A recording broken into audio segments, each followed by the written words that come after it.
راح نقول النصوص اللي راح نقولها بالحفلة، بالعرض الشعر الساخر إن شاء الله. هي طبعا نبي نكسر شوية جو النص اللي حطيته. فنقول مثلا: أذكر أن الجو عالي وكان بيدي شيء أبيض، قلت أروح أسمع وأغني دام كل شيء صار أسود، وأنا واحد طول عمري عايش وتفكيري أبيض، أدري أن الظلمة ظلمة وأفهم أن الليل أسود، طيب وماشي بحالي وطول عمر القلب أبيض، ما أعرف خبث الأوادم وأكره اللي قلبه أسود، وأنا عقلي حده يعني من الآخر أبيض، لين مرني يوم لكن كان فعلا يوم أسود، شيء أسود طول عمره فجأة صار الحين أبيض، وشيء أبيض أدري أبيض فجأة صار بيوم أسود، وشيء تشوفه تحسه أسود بس هو من صدق أبيض، وشيء تحس بأنه أبيض بس هو من صدق أسود. قلت لحظة، ودي أفهم شو اللي خلى الأسود أبيض، تكفى فهموني يا عالم شلون صار الأبيض أسود.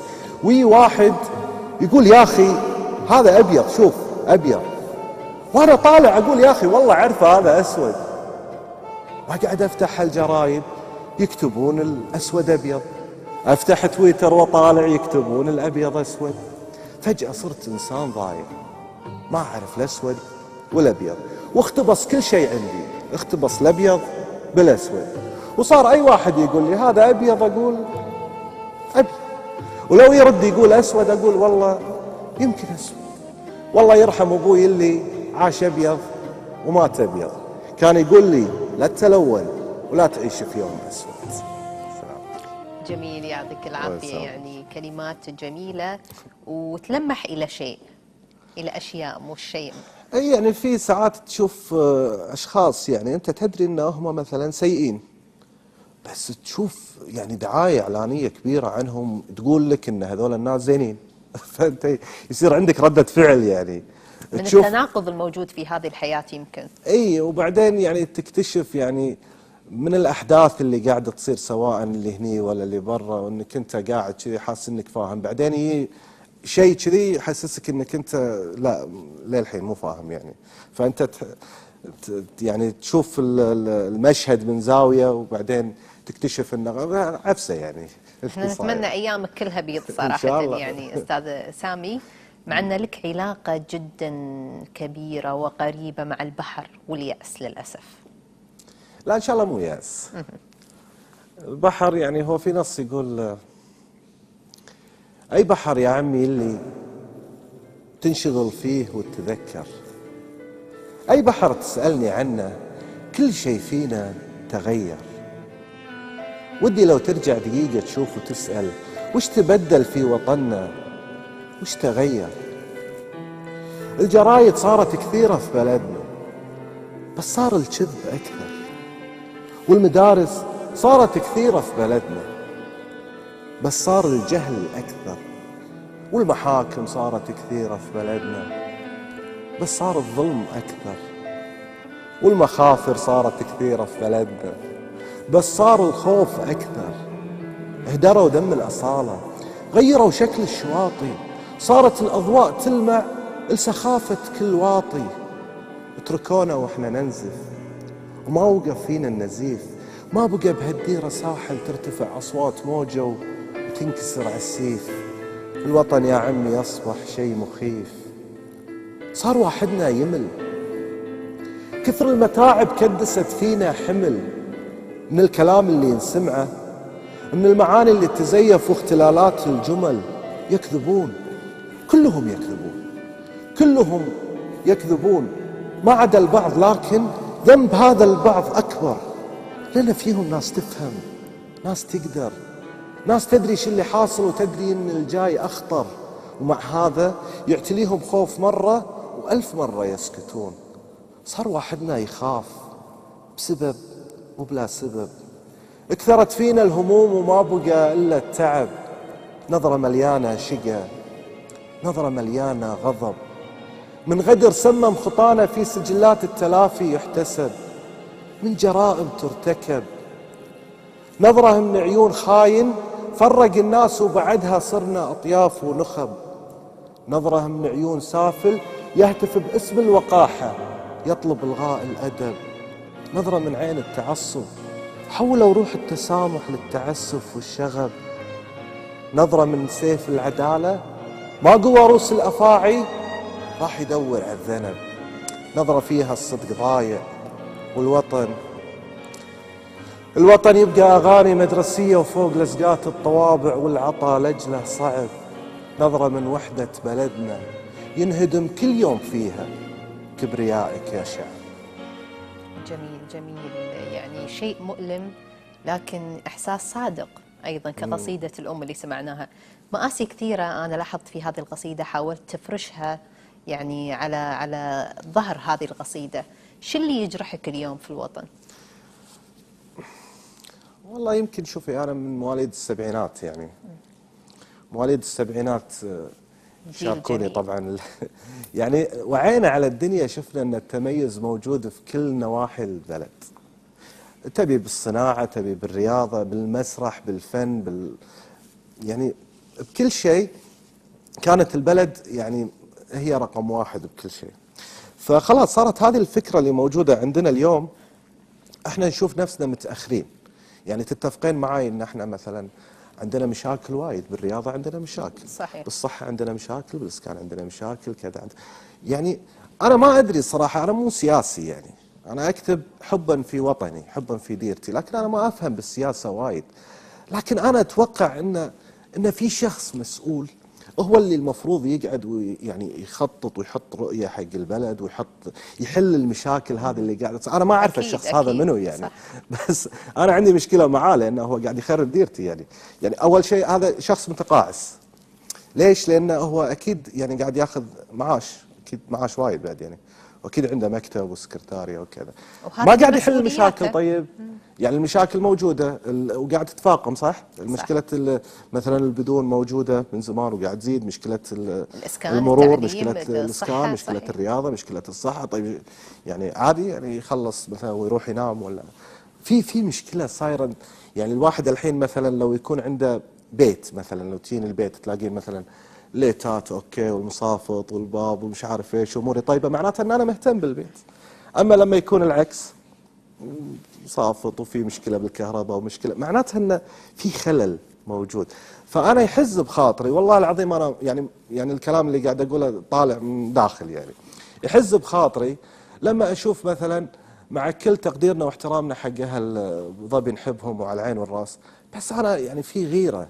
شي ينقصنا، صحيح. يعني ليش هم احسن منا؟ ليش بالسعوديه احسن؟ ليش بقطر احسن؟ ليش لازم يكون عندنا غيره؟ الموضوع في ناس مو قادره تفرق ما بين الرضا والطموح. احنا راضين الحمد لله والشكر عايشين، بس في طموح. اذا انت تحب ديرتك تتمنى لها الاحسن، تتمنى لها انها تكون متميزه بكل شيء، متميزه بكل المجالات. يا اخي خلاص بطلنا، ما نبي نصير زينين، خرج مثل ما كنا راضيين. احنا خرج مثل ما كنا قبل. كنا مثلا على سبيل المثال بالرياضه كنا مرتبة يمكن ال40 أو شيء على العالم، اليوم احنا 160 ما أدري 160، متأخرين جدا وايد كل شيء يعني. نعم. حضرتك شاركت أيضا في الحراك يعني السياسي اللي حصل قبل فترة، يمكن كنت مؤيد لقضايا طرحت من قبل الحراك السياسي.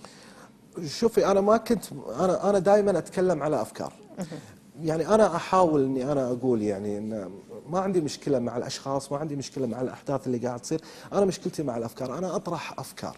صحيح. الآن الفكرة هذه اللي أنا أطرحها وين ما كنت هي أقولها هني، أقولها بقناة ثانية، أقولها نفسها هي يعني. فأنا يعني فصحى أعتقد. بالفصحى يعني. نعم. نعم إن شاء الله تكون يعني موفق فيه. نسمع منك إزهيرية أو قصيدة إذا عندك عاطفية. أوكي. لا عاطفي ما تلقيني اليوم عندي. بس يعني بنقول شيء كذي من الأشياء اللي راح نقولها بالحفلة الشعرية. جميل. نسوي لهم شوي علشان يجون يعني نكسر حدة الوطن وهذا الوطنية. يعني خلينا نقول شيء اجتماعي مثلا. قهوة مرة، حيل مرة، تشبه اللوعة بسايق ما لقى شغلة سوى انه يوصل الناس للسهرة. قهوة مرة حيل مرة، مثل دمعة بدون أكبر أحلامه يسافر العمرة، مثل واحد مسك ريموت يدور رقص في غنوة طلع له محمد الدرة. إلا قل لي أنت اسمك صج ولعة ولا هالغربة وسنينك غيروا فيك الأسامي وصار ينادونك يا ولعة؟ والله بيني وبينك أحسن ولعة ولعة، يعني هي تفرق معاك؟ هذا أنت الكل يبيك، شايل الجمر بيدينك وكلنا ننادي عليك. ما يهمك نحترق نحيا نموت، ما يهمك يرتفع سعر الزقاير توقف قروض البيوت، لا فتحت حساب دانا ولا اشتريت في يوم شوت ولسه عايش. اشتعال شنو حلم العمر عندك؟ انت عندك حلم اصلا؟ انت اصلا ليش عايش؟ يعني من قلة الموت؟ تدري يا ولعة يا طيب ان تسريحة حليمة امس عن 4 رواتب؟ شنو طيب اسمع، تدري كم حصل رونالدو في حياته بالملاعب؟ في برشلونة كان ياخذ 9 مليون وبعدها راح للانتر ب10، ومن 3 سنين ياخذ بكل شهر مليون. طيب يعني 25 وعندك 4. لا يا عمي ما هو طيب، ما هو اصلك ما انت فاهم. يعني معنى الحسبة هذه ان سعر الشوتة عنده عن معاشي وعن معاشك 120 عام. بذمتك ما هو حرام؟ صش تعال، تدري ان اليوم عيد؟ لا يا عمي ذاك خلص، هذا اسمه عيد حب، عيد بس بلا عيادي، عيد هادي، عيد يا مسكين عادي. لا يا ولعة ما هو عادي، عيد رومانسي وحالم، عيد ما أحس بوجودي، عيد يهمني حيل لكن ما أهمه باعتقادي. أي ضحية يا أخي افهم، هذا غير، هذا يعني وردة حمراء وهوت شوكلت في المارينا وبنت حلوة بكل براءة تفتح آلاف الرسائل كل سنة وانتي بخير. وقلت يلا ليش ما أنطر مثلهم؟ ما هو عيد الحب يعني عيد ولكل البشر، وأنا مثل ما تدري بشر، يعني من حقي احتفل. بالفعل رحت احتفل، كانت الساعة 8 صارت الساعة 12، امتلأ بحزن المكان وصارت الوردة 12. ذبلت الوردة بديني، قمت أحس الناس كلهم يلمحون الهم فيني. قمت أمشي أخفي عيوني ونظرها، توني أتذكر تصدق إن مالي أي حبيبة أنتظرها. شفت يا ولعة طموحي بعد ما أنا كنت أحلم بيوم وياها أعيشه، صار مالي إلا أكمل باقي السهرة بشيشة. لا تاخذ في بالك كلامي، هات لي وياك قهوة ولا لحظة. دام هذا اليوم غير، ودي إن الليلة أسهر مثل سهرة أي كبير، مثل سهرة أي مدير، مثل سهرة أي وزير. شيل هذه القهوة عني، هات لي 7 عصير. يسلم لسانك. يعني لاحظنا في استخدام لرموز معينة في هذه القصيدة. هذه قصيدة من الشعر الساخر اللي راح ينعرض إن شاء الله قريبا. إن شاء الله راح يكون في لك حفل مخصص لهذا النوع من الشعر، راح يكون تقريبا جوه يعني كله مقارب تقريبا. يعني هذه ولعة، هذه طبعا قلتها من زمان. يعني شوفي أقول لك رونالدو رونالدو العودي يفهمون الرياضيين. أول شيء بعرف منو ولعة. ولعة هذه الشخصية اللي في البداية قلت لك إن في شخصية وهمية وأنا أتكلم معاها. مختار شخصية إنها تكون بسيطة وابني عليها. يعني هذا في نص ثاني يقول مثلا قهوة حلوة، أنا من هالليلة هذه قهوتي بشربها حلوة. ما يكفي سنيني مرة، ما يكفي العيشة مرة، ما يكفي كل ما أفكر في باكر ألقى باكر جايني بحزنة ومرة. هم بعد هالقهوة مرة، وهات لي في دربك فحم وشيل هذا الراس بدله، ولو تعرف تشيل راسي شيل لي راسي وبدله. احترق يا ولع راسي وانا اقلب هالجرايد ماني لاقي كلمة عدله. شيل لي راسي وبدله ولا تصدق ينظفون، الوسخ يبقى وسخ لو لبس مليون بدله. لا تصدق يستحون، ما هو اصل الواطي واطي ولو تحاول ما تعدله. لا تصدق يفهمون، ما هو واحد مثل واحد واللي رايح وين يروح، ما هو بالاخر بيرد له. والله شكلك ما فهمت، ما انت لو شوي تفهم كان تفهم. يعني اقصد قراص شاي لو تحوسه لو تزيده عمره ما يقلب ميراندا، ما هو شاي.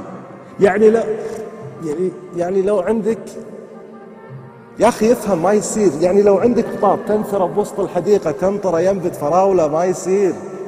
وانت جاي تقول ليش استاذ جابر من بنوه وعدلوه وضبطوه ما فتحوه.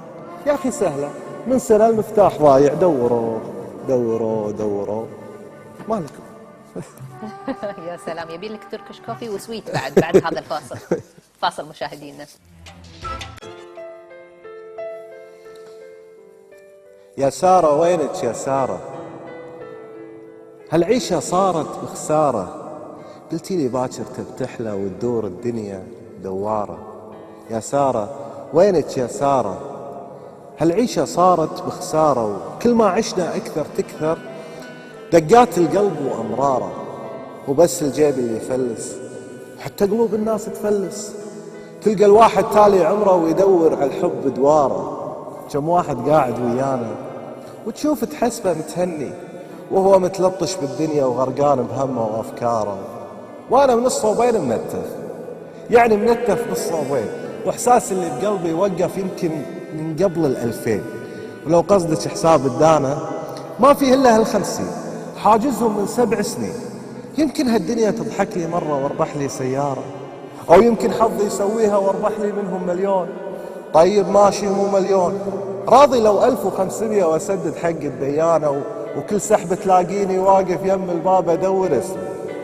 كل شهر تلاقيني واقف يم الباب ادور اسمي. 7 سنين ادور اسمي، 7 سنين وكل اسامي العالم تربح الا اسمي. ما ادري اغير بنكي ولا اروح اغير اسمي. طيب يعني اغير اسمي شو اسمي نفسي؟ جيفارة ما هي عيشة شكلي باخر عمري بقلبها ثوارة. ثوري يا احلامي ثوري، ثوري يا احلامي ثوري، عيشيني مثل اهل العز، وعيال اللي ما بيتسموا نسين عيال الفقارة. ويا دارة دوري يا دارة، اخرها لحضنك يا دارة. ضحكي لو مرة لاحلامي وبدلي كروتي لو بخسارة. مليت انطر بنت الديمن والاخي بصبص وركتي، يا عمي قطها وخلصنا من الصبح وركتي فرارة. ما هو حافي يغلب حافي، وفقارة تغلب فقارة. ولفي لي يا دنيا لفي، بردان وخلينا ندفي. مستوية العيشة أو حتفي، يمكن باخر هالزقارة وصك الباب ونادي سارة. ملعون القلب وأفكاره، خايف أسري مبكر والقى نفسي بايت بالنظارة. قالت لي تفتح له باكر، 7 سنين وأنطر باكر يخرب بيته وش الباكر. مراضي يخلص ويجينا، قالت لي باكر بنكبر وابواب الهم بتتسكر، ونعمر بالدنيا بيت كبر الدنيا ويمكن اكبر. ونعيش ونكبر والحال بيغير بغير الاحوال. فجأة دورتك ما شفتك، رحتي وخليتيني بروحي وحدة اتمشى وسط الحارة، مثل اللي واقف بالشارع وانطر تفتح لي الاشارة. وارجع كل يوم باحزاني اتغطى واحلم من ثاني. يمكن تحلى الدنيا باكر والقالي بهالدنيا سارة. يا سلام، لكن ما تحتاج نطرة 7 سنين يمكن. يعني أنا أقول لو تغير الحساب أحسن. شنو سالفة قصيدة نبي؟ هذه القصيدة نسمع فيها وعلى قولتهم ما نشوفها. نبي هذه هي قصيدة، يعني هي من ضمن واحدة من ضمن النصوص، بس يمكن لقت رواج وايد، يعني الناس حبوها. أحيانا أنت تقول ناس شوفي نبي سوت ضجة يعني صحيح. والغريب بالموضوع ان نبي انا كتبتها ب10 دقائق. يعني ساعات في نصوص تقعد معاك وايد علشان تكتبها، وفي نصوص ابد يعني تكتبها طبخة سريعة. اي، ومع هذا انا ما ادري شنو، بس مع هذا يعني الناس وايد حبوا نبي. نسمعها. هو نص يعني وطني، شو يقول؟ حلو. انا ترى ما كنت محضره فهذا نسيت. مو ذاكرة؟ لا انا ذاكرها ان شاء الله. ساعات احس هذه البلد تقدر تكون اللي تبي بس ما تبي، وساعات احس هذه البلد تقدر تاخذ ما تبي بس ما تبي. ساعات احس هذه البلد تقدر تكون اللي تبي بس ما تبي، وساعات احس هذه البلد تقدر تاخذ ما تبي بس ما تبي. ساعات ما ادري ايش تبي، مرات اطالعها واحس اني فهمت، ومرات اطالعها احس اني غبي. طيب انا راضي غبي، احد يفهمني البلد هذه ايش تبي؟ من قال يكفينا فكر، هالديره محتاجه نبي، واحد شنو ينزل علينا من السماء يعلم الناس الكلام، يقول للعالم: يا عالم اللي تسوونه حرام. يعلم الناس الأدب، يعلم البعض الأدب، وأن التطور في البلاد محتاج له 100 سبب، وأن البلاد اللي تصير من كثرة التعب. لكن ربعنا ما يبون، ولا يبون وما يقدرون، أو يقدرون وما يستحون، أو يستحون ومن كثر ما هم يستحون ما قاموا يعرفون ايش يبون أو يفهمون. وأنا الوحيد اللي غبي.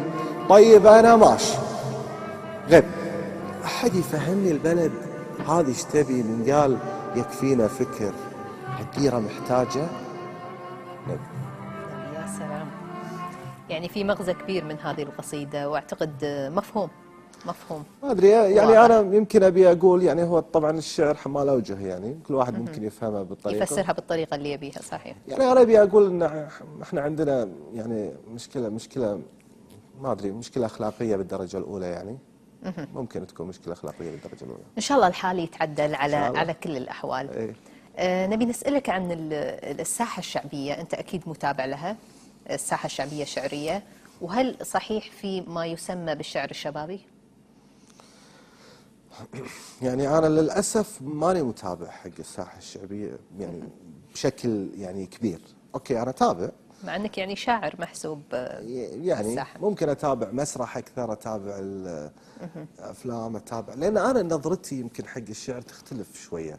يعني انا اشوف النص الشعري هو مثل السينما، مثل شلون تحط مشاهد مرتبط بصوره، يعني شلون تقدر تقول شعر بس تخلي اللي قدامك ما يسمع يشوف، يحس بنفس الوقت اللي انت تقوله، يحس يشوف يعني يتخيل. نعم. بالضبط. فعلشان كذي انا احتاج علشان اني انا اطور ادواتي بالشعر احتاج اني اشوف سينما اكثر. من ناحيه الشعراء انا اتابع شعراء، في شعراء صراحه بالكويت متميزين، ويعني اذا تسمحوا لي يعني انا ممكن اقول انا اتابع سالم سيار مثلا، اتابع جميل. محمد جار الله، اتابع عوض نفاع، لافي، يعني كثيرين يعني عرفتي اتابعهم هم، لكن بشكل عام لا انا مقل. اما بالنسبه للشعر الشبابي ما اعتقد انه في شيء اسمه شعر شبابي، يعني او يمكن اللي طلع المصطلح هذا وايد ذكي، لانه يبي يقول انك انت مهما تطورت وانت في الشعر الشبابي تبقى في الشعر الشبابي، ما تقدر توصل حق اللي اكثر من شيء. لا انا ما اعتقد، انا اتوقع ان الشعر الشبابي المقصود فيه انك انت تقول المفردة اللي يستخدمونها الشباب، وتقول الافكار اللي يفكرون فيها الشباب.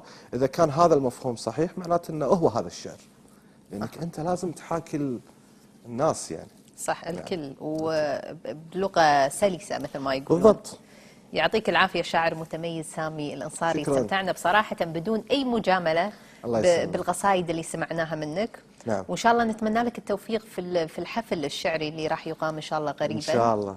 وهو الشعر أعتقد يعني نوع مختلف من الشعر الساخر. يعني هو راح يكون في نفس النصوص، مجمع ديسكفري راح يكون بديسكفري في تاريخ إن شاء الله 25. تاريخ 25، وحياكم كلكم مدعومين طبعا طاقم البرنامج وكذا. راح اختم هناك ان شاء الله نفس النص اللي نختم فيه الحين. نعم. يا معين. نعم، بس اختم مع مشاهدينا وننتقل نختم معاك في هذه القصيدة الجميلة. فمان الله مشاهدينا، نتمنى تكونوا استمتعتم اليوم معنا. تفضل. يا معين، يا رافع أصحاب العقول الميتة لعلى المناصب، يا منزل أصحاب العقول الحية لأسفل سافلين، بحكمتك يا معين اشتكي لك حالنا، احنا الفقارة الأغبياء المتنعلين.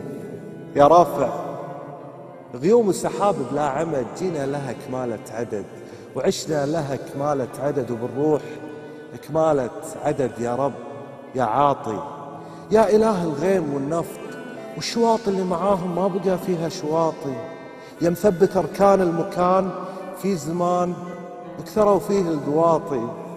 منه غيرك ينتصر لرقابنا، كنا صغار وحلمنا نعلى ونعلى، صرنا كبار وحلمنا نطاطي.